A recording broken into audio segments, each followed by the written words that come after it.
everybody, we're back working on the E93. So today we're going to be working on the fuel injectors.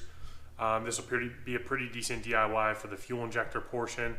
I'll do a separate video on coating the injectors, and then you can watch some of my other videos on taking off the plastic covers and all that stuff, since they're already off on mine, since we're doing a little bit more work than just the fuel injectors. So if you've been watching my other videos, one of the first things we did was we found out that they had messed with the fuel injectors, and fuel injector number 3 was marked as bad, and that the bolt that holds down fuel injector 3 and 4 was also broken. So if you want to check out those videos, if that happens to you, you can check out that video removing that broken bolt. But we have a replacement bolt, and we have 6 new index 12 injectors, so we're going to be putting those in today. And in the meantime, we're waiting on the oil filter housing gasket, so that should be here tomorrow, so we can start putting this thing back together. The first thing that we're going to do is you're going to want to disconnect the battery and start taking off the grounds for the fuel injectors.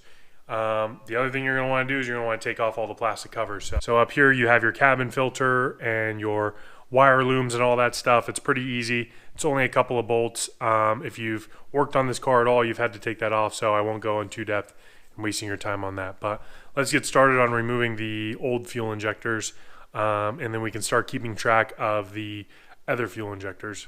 One of the things I recommend doing as you remove the old fuel injectors, make sure you label them 1, 2, 3, and 4. 1 should be at the front of the car, 6 should be at the back of the car. And so that way when you go to code the fuel injectors, you'll be able to identify the old values and replace them with the new values.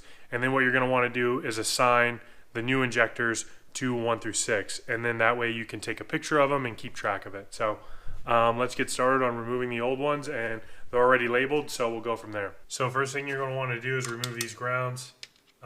They are 8 millimeters. So take off the nut that holds them on, and then I just put the nuts back on after I remove the ground strap. And then you're going to want to remove the connector on each one. So to remove the connector, you're just going to want to take a little pick on the left side of it and pull up the tab, and it should release the connector. So there's a little tab that covers up this, so you'll want to pry it forward and then pull up on it. You don't have to remove the coil packs or anything like that. I removed the third coil pack because it was in the way when I was drilling the bolt out of the broken injector bracket, but you can leave that on. So now you're gonna want to take off these fuel lines. You're gonna want to also keep them in the same order that you take them off. So you're gonna want to label where you got them from, so that you can put them back in the same exact spot. So I'm using a 14 millimeter wrench, and I'm just gonna crack it loose. If your car has been driven recently, this one has been sitting for 6 months with a dead battery, so there's not much fuel pressure. But if yours has, you can put a rag under here to absorb some of the fuel. There's not much fuel coming out here, but if your car has been driven recently, this is probably going to start spraying. So in addition to laying them out in order, I'm also going to wrap a piece of tape around it and label it, so that way I know where it came from. So you don't really have to keep the orientation because it only goes one way. You can't put it in backwards this way, but you want to make sure you have them in order for where they go.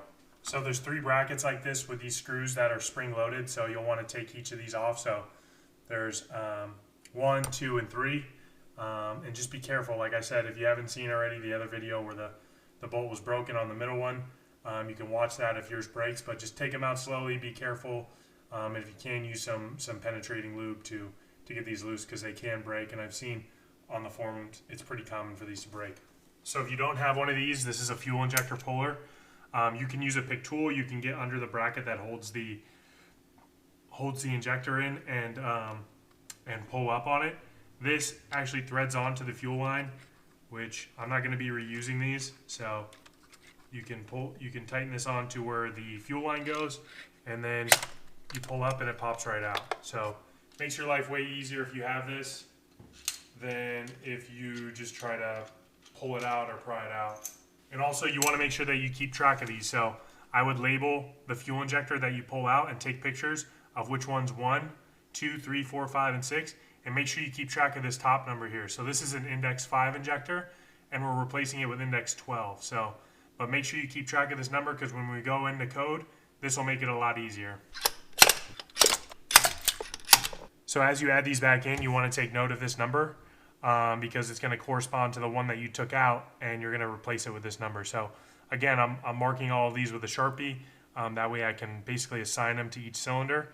And then your fuel line should be on the right side and your plug should be on the left side, and it should slide right in. But you're going to make sure that you have new decouplers on there, and take off the bottom part that has the seal cover and then the cap for the fuel line. And it'll bottom out and press in, and you'll know when it's in when you press on it. So now we have all 6 of the new injectors in. We've labeled them and taken pictures of the numbers so we can code them. Now we're going to reassemble the fuel lines, reconnect them. Make sure that you re-ground all 3 ground straps. Otherwise you could fry your DME if you don't. So, and then we're going to torque down the bracket. So I'm going to start with torquing down the brackets. So we're going to get the first bracket in. It's kind of tricky. You have to kind of angle it in just right. And then you're going to want to start the screw by hand. You don't want to tighten it down all the way because you're going to want to put the fuel lines back on. That way you can wiggle the injector around to properly place in the fuel line. So before I tighten it down, I'm going to get the ground strap back on and plug in the connectors. So get these nice and snug. So you're supposed to have a tool that holds the injector from turning while you're tightening this down. And it's supposed to be 23 Newton meters, which is pretty tight, but I don't have that tool because I'm doing this at home, and I imagine you don't either. So I'm just giving it a really good torque, and then same thing up here. It's a compression fitting, so you want to get it nice and snug. And if it leaks, you can always check and tighten it up again. Once you get those lines on, then you can tighten this bolt. And this bolt is 10 foot-pounds. So I'm pretty happy with that. It's in there nice and tugged. The ground is on. The connectors are on, so I'll do the other 4, and we'll get this thing back together. All right, all the fuel lines, connectors, and everything are back in place. The brackets are torqued down. The fuel lines are torqued down and everything. So that's going to be it for injectors. I'm going to make a separate video on coding.